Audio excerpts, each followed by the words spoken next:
Hola, estimados estudiantes de la Tecnicatura Universitaria en Petróleo. Esta es una presentación que tiene por objetivo aclarar y explicar algunos ejercicios de los trabajos prácticos de acuerdo a las consultas que he recibido en estos días. Algunas fueron contestadas por el WhatsApp o por la plataforma, pero por ahí vale la pena con cuidado ir atendiendo cada uno de los problemas. Así que vamos a ir viendo algunos problemas típicos o parecidos a los de los prácticos, que son los más consultados. El primer ejercicio que vamos a tratar es el ejercicio 6, uno muy parecido en realidad del trabajo práctico 1, que decía lo siguiente: indicar verdadero o falso en algunos casos. Vamos a poner por caso un punto A que dice transformar o explicar si es verdadero o falso si 12 grados 32 minutos se corresponden o son iguales a 924 minutos. Y el otro punto era si 109,6 grados es igual a 109 grados 6 minutos. Entonces vamos a tratar cada caso y veremos cuál es el resultado. Lo primero que tenemos que saber es de qué estamos, con qué estamos tratando. Es decir, tenemos que conocer el sistema sexagesimal para medición de ángulos. En este sistema, una de las unidades que vamos a utilizar son grados, minutos y segundos, con los símbolos que están indicados aquí mismo. Y tenemos que saber la conversión, es decir, un grado equivale a 60 minutos y un minuto equivale a 60 segundos. Es decir, que un grado también equivale a 3600 segundos, ¿sí? 60 por 60. Entonces, sabiendo esto, lo que tenemos que averiguar es a cuánto equivale en minutos 12 grados con 32 minutos. Es decir, tenemos que ver los 12 grados a cuántos minutos equivalen, porque los 32 minutos ya sabemos que están en minutos. Entonces, la conversión la vamos a hacer, el cálculo, utilizando lo que ya conocemos como regla de 3, donde establecemos que un grado son 60 minutos. Por lo tanto, 12 grados le va a corresponder una cantidad X de minutos. Ese valor X se calcula como 12 por 60 sobre 1, cada uno con sus unidades, los grados se cancelan, y esto nos va a dar 720 minutos. Es decir, que los 12 grados corresponden a 720 minutos.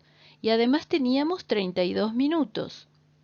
Por lo tanto, en total, la cantidad 12 grados y 32 minutos va a corresponder a 752 minutos, que no es lo que decían en el enunciado que tenía que ser. Por lo tanto, esto es falso. ¿Mm? Muy bien.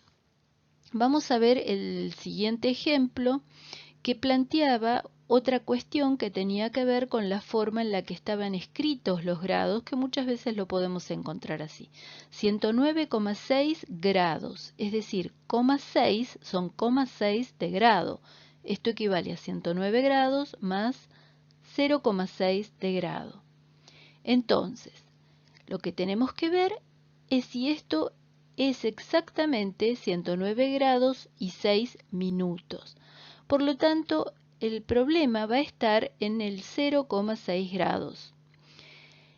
Vamos a ver, utilizando lo mismo que hicimos recién. Si un grado son 60 minutos, 0,6 de grado va a ser X minutos, que corresponde a 0,6 por 60 sobre 1 grado.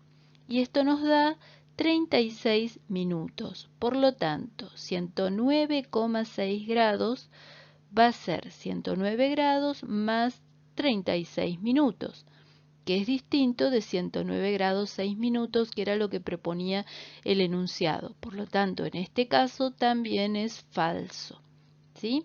Este ejercicio no es idéntico, pero es similar al del trabajo práctico. Pasemos al siguiente. Vamos a tratar el problema 8D del trabajo práctico 1. Para conocer la altura de un edificio, medimos el ángulo que forma la visual al punto más alto con la horizontal, obteniendo un ángulo alfa que vale 43 grados. Al acercarnos 15 metros hacia la torre, volvemos a medir, resultando 57 grados. La pregunta es, ¿cuánto mide la altura del edificio? Entonces, lo primero que tenemos que hacer es realizar un dibujo, una interpretación, para que vayan quedando claras las distintas partes del enunciado. Elijamos un edificio, cualquiera, y pensemos, ¿cómo nos vamos a posicionar? Hay una persona que está mirando hacia la parte más alta del edificio, y lo que determina es un ángulo de 43 grados. Luego, esta persona se acerca 15 metros hacia el edificio y vuelve a medir, mirando también hacia la parte más alta del edificio. Pero ahora, al volver a medir, su medida es de 57 grados, entre el ángulo de la visual y la horizontal o la calle. Lo que nos interesa es la altura del edificio, así que ahora sacamos el edificio y nos abstraemos un poco y generamos esta estructura, donde lo que nos interesa es medir esa altura. Vamos a focalizarnos en dos triángulos que se observan aquí para resolver este problema. Este problema se va a resolver utilizando conocimientos de trigonometría y de resolución de ecuaciones también. Entonces, vamos a plantear, la altura es nuestro interés y la altura es común a esos dos triángulos que aparecen. Entonces, no conocemos del triángulo más oscuro su base. Vamos a llamarla X. Pero lo que sí sabemos son las razones trigonométricas. Sabemos que la tangente de 43 grados, la tangente siempre es cateto opuesto sobre cateto adyacente, son triángulos rectángulos. Así que el cateto opuesto, en este caso es la altura, y el cateto adyacente es, para el triángulo grande, 15 metros más X, es decir que nos queda H sobre X más 15. Pero a su vez la tangente de 43 grados con la calculadora la podemos obtener y aproximadamente es 0,93. Pongo aproximadamente porque tiene más cifras decimales, pero las vamos a truncar en dos cifras decimales. Muy bien. Vamos a conservar esta expresión. Y a partir de acá vemos que podemos despejar h, que nos queda igual a 0,93 por, entre paréntesis, x más 15 que estaba dividiendo y aparece en el otro miembro de la ecuación multiplicando. Podemos aplicar la propiedad distributiva 0,93 por x y 0,93 por 15 y realizar todos los cálculos y obtenemos una expresión. Pero también podemos plantear la tangente para el ángulo de 57 grados que corresponde al triángulo rectángulo más oscuro. También es cateto opuesto sobre cateto adyacente. El cateto opuesto siempre es la altura del edificio h y en este caso el cateto adyacente es x. Por lo tanto nos queda h sobre x.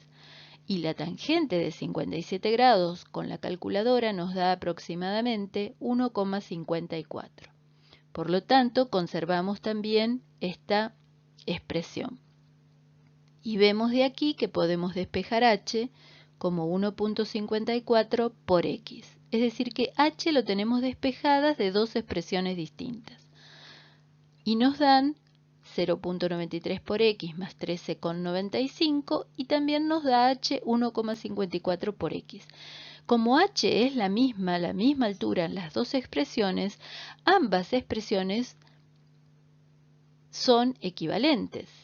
Ambas son iguales a h. Por lo tanto, las podemos igualar. 0,93 por x más 13.95 es igual a 1.54 por x. En esta expresión lo que vemos es una ecuación con una sola incógnita, que es el valor de x, y la podemos resolver paso a paso, despejando, agrupando las x de uno en uno de los miembros de la ecuación. Esto ustedes lo pueden seguir despacito después con el video, y van a ver que al terminar de resolver encontramos un valor para x que en este caso es 22,87. Es decir, encontramos el valor x 22,87. ¿Y esto por qué es útil? Porque lo que queríamos era encontrar h. Bueno, pero si tenemos x, podemos encontrar h, porque recordemos la expresión que teníamos, h igual a 1.54 por x. Reemplazamos x por el valor 22,87 y hacemos las cuentas y obtenemos el valor de la altura del edificio, 35,21. Así se resuelve este tipo de problemas, que son problemas de ángulos paralácticos también. Así se llaman. Muy bien, continuemos con otro ejemplo. Vamos a tratar el caso del problema 8e, que fue bastante consultado porque es un problema que tiene algunas características de manejo algebraico al cual ustedes posiblemente no estén todavía suficientemente acostumbrados. Así que vamos a verlo despacio. Calcula el lado y los ángulos de un rombo cuyas diagonales miden 4a y 3a. Como siempre, tenemos que tener lápiz y papel cerca y hacer dibujos y goma también para poder ir mejorando nuestros dibujos, pero siempre tenemos que dibujar. Dibujamos un rombo y le trazamos las diagonales porque es la información que tenemos. Agregamos las medidas de las diagonales, 3a y 4a. ¿Qué quiere decir 3a y 4a? Bueno, 3a serían 3 unidades de tamaño A y 4A serían 4 unidades de tamaño A. El tamaño A no sabemos qué significa. A puede ser un kilómetro, puede ser un metro, puede ser 10 kilómetros, puede ser un centímetro. Depende de lo que a nosotros nos interese. La relación es lo importante. Tiene una longitud de 3 unidades en relación a una longitud de 4 unidades la otra diagonal. Entonces el dibujo tratemos de que lo represente, por más que sea esquemático y que no sea perfecto. ¿Qué sabemos de los rombos? A ver, que tienen 4 lados, ¿sí? Los lados de los rombos son iguales. También tienen ángulos. Los ángulos opuestos de los rombos también son iguales. Es decir, un rombo es una figura plana, un cuadrilátero, también paralelogramo de lados iguales. Sus diagonales son perpendiculares entre sí y se cortan en un punto medio. Sus ángulos opuestos son iguales. Todas esas características son importantes, tenemos que conocer las figuras geométricas.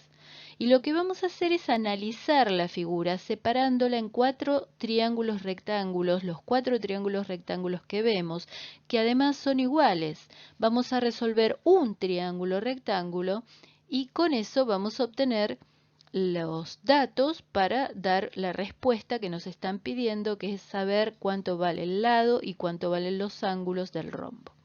Entonces, extraemos uno de esos triángulos, cualquiera, supongamos este, sabemos que el lado mide L, sabemos que tiene un ángulo que en este caso es alfa dividido 2, porque además las diagonales son bisectrices de los ángulos, es decir, los dividen en dos partes iguales. Tenemos otro ángulo que va a valer beta sobre 2 y los lados de estos triángulos, estos 4 triángulos, cada uno de estos catetos va a valer la mitad de lo que valía la diagonal. O sea que si la diagonal medía 3A, esto va a ser 3A sobre 2 o 3 medios de A. Y el otro, si la diagonal medía 4A, esta altura del triángulo va a medir 2A. Con esta información tenemos todo lo necesario para resolver el triángulo. Comencemos. Conocemos el teorema de Pitágoras, que nos dice que el cuadrado de la hipotenusa en un triángulo rectángulo es igual a la suma del cuadrado de los catetos. Entonces, L cuadrado es igual a 2A al cuadrado más 3 medios de A al cuadrado. El cuadrado de la L pasa como raíz y se pueden realizar los cálculos. 2A al cuadrado es equivalente a 2 al cuadrado por A al cuadrado. Tenemos que conocer las propiedades de la potenciación. Eso nos queda 4A al cuadrado. Más 3 medios de A al cuadrado es 3 al cuadrado es 9, 2 al cuadrado es 4, 9 cuartos de A al cuadrado. Igual a la raíz cuadrada de, aquí en el siguiente paso extraemos A cuadrado como factor común. Recuerden que habíamos discutido el tema de extracción del factor común como la reversa, digamos, de la propiedad distributiva, como ir para atrás con la propiedad distributiva. Entonces nos quedaba 4 más 9 cuartos por A al cuadrado igual a raíz cuadrada de 25 cuartos, y la raíz cuadrada de A cuadrado es A. Por lo tanto, este cálculo de la longitud L, que es el lado del triángulo, que además es el lado del rombo, nos da un resultado de 5 medios de A. O sea que de acuerdo a cuánto vale la unidad A, es el resultado de esa longitud. Ya tenemos nuestro primer resultado. Y ahora nos falta trabajar el tema de los ángulos. Veamos. El ángulo alfa sobre 2 sumado con el ángulo beta sobre 2 tiene que valer 90 grados, porque el otro ángulo que queda es un ángulo recto que vale 90 grados y los ángulos interiores de un triángulo siempre miden en total 180 grados. Por lo tanto, alfa sobre 2 más beta sobre 2 van a medir 90 grados. De ahí podemos despejar beta sobre 2 como 90 menos alfa sobre 2. O a su vez despejar beta, ¿no?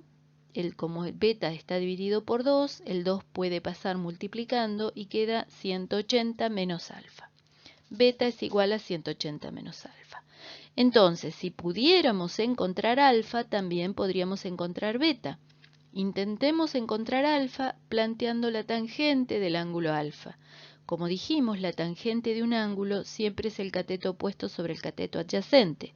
En este caso será el cateto opuesto 3 medios de A y el cateto adyacente 2A. Por lo tanto, 3 medios de A dividido 2A, las A se cancelan y esto me da 3 cuartos. La tangente del ángulo me da 3 cuartos. Entonces, el arco tangente de 3 cuartos, con la calculadora, lo podemos obtener y nos da aproximadamente 36,8698 grados, lo que equivale a 36 grados y 52 minutos. Y eso es entonces alfa sobre 2. Recuerden que estos cálculos tienen que revisarlos con la calculadora, tienen que practicar con su calculadora cómo se obtienen las razones trigonométricas de ciertos ángulos y cómo, dados ciertas razones trigonométricas, aplicando la inversa, obtenemos los ángulos. Esto tienen que practicarlo. Pero bueno, dicho esto, sabemos que el ángulo alfa sobre 2 vale 36 grados 52 minutos. Por lo tanto, alfa es el doble, vale 73 grados 44 minutos. Y de ahí obtenemos beta, 180 menos alfa, es decir, 106 grados y 8 minutos. Con esto acabamos de resolver este problema. Pasemos al siguiente. Un ejercicio similar al ejercicio 12 del trabajo práctico 1, que implicaba encontrar la pendiente de una recta que pasa por los siguientes puntos. Se dan 2 puntos y además voy a pedir que encontremos la ecuación de esa recta. Para comenzar, entonces, veamos. la definición de la pendiente de una recta, porque se pide encontrar la pendiente de la recta. Recordemos y revisemos junto con los apuntes abiertos qué significaba la pendiente de la recta. La pendiente es un número al que vamos a llamar m generalmente y que corresponde a la tangente del ángulo de inclinación de la recta respecto del eje X. La tangente del ángulo de inclinación de la recta respecto al eje X. Muy bien, interpretemos gráficamente. Ubicamos los puntos que nos dan, el punto A de coordenadas menos 3, 2, el punto B de coordenadas 4, menos 1, y la recta que contiene a estos puntos, pasa por estos puntos. Esta recta tiene un ángulo respecto del eje X, que es exactamente el mismo que si trazamos una paralela al eje X que pase por el punto A, es el mismo ángulo, ¿sí? Lo podemos ver en cualquiera de los dos lugares. Pero si vemos el ángulo en el punto A, quizás nos va a resultar más sencillo visualizar el cálculo, porque dijimos que M era la pendiente y M era la tangente del ángulo de inclinación. Entonces, este es el ángulo de inclinación y M siempre, recordemos, se calculaba como la variación de las coordenadas de los puntos en Y sobre la variación de las coordenadas de los puntos en X, es decir, delta Y dividido el delta X. O sea, el Y del punto B menos el Y del punto A sobre el X del punto B menos el X del punto A. Y en este caso, fijémonos qué interesante, si nos concentramos en este triángulo que podemos sombrear, observamos a qué llamamos delta X y a qué llamamos delta Y, y cómo podemos hacer ese cálculo. El delta Y era, en este caso, utilizando los valores de las coordenadas de los puntos, va a ser menos 1, menos 2, el delta X va a ser 4 menos menos 3, y esto nos da como resultado menos 3 séptimos, es decir, la pendiente es un número negativo, equivalente a menos 3 séptimos. Muy bien, observemos que la pendiente es negativa y la recta está inclinada hacia abajo del eje X. Sigamos, ya resolvimos la primera parte que era el hallar la pendiente. Vamos ahora a encontrar la ecuación de esta recta. Para eso vamos a recordar cómo se calculaba la ecuación de una recta que pasa por un punto cualquiera, llamémosle x0 y 0, ese punto a sus coordenadas, un punto P de coordenadas x0 y 0, y que tiene una cierta pendiente m. Como ya sabemos que en este caso la pendiente la conocemos, vamos a tomar esta expresión. Sabemos que la expresión analítica básica es la siguiente: y menos y0 igual a m por x menos x0. Reemplazamos x0 e y0 por lo que corresponde a uno de los puntos que nos han dado como información en el problema. Puede ser cualquiera de los dos puntos porque ambos puntos pertenecen a la recta. Basta que tomemos uno, con eso alcanza. Tiene que ser un punto de la recta que tenga esas coordenadas que van a satisfacer la ecuación de la recta. Es decir, que en el lugar de y sub 0 vamos a reemplazar por 2 y en el lugar de x sub 0 vamos a reemplazar por menos 3. Hacemos el cálculo y nos queda, reemplazando la pendiente m por el valor que acabábamos de hallar, menos 7 tercios, este es el resultado o ecuación de la recta que pasa por estos puntos y que tiene pendiente menos 3 séptimos. Con esto espero que pueda ayudarles para seguir pensando y seguir practicando. Traten siempre de hacer dibujos y diseños que les permitan interpretar los enunciados de los problemas. Bueno, muy bien, llegamos hasta acá con nuestra explicación del día. Agradecemos a los ilustradores que nos permitieron complementar los enunciados. Denle un me gusta al video si les pareció útil, si les sirvió. Nos sirve a nosotros también para ver cómo marchan las explicaciones. Vayan dejando sus comentarios y sus consultas, así nos sirven de insumo para continuar realizando estas explicaciones. Y nos vemos en la próxima. Que estén muy bien.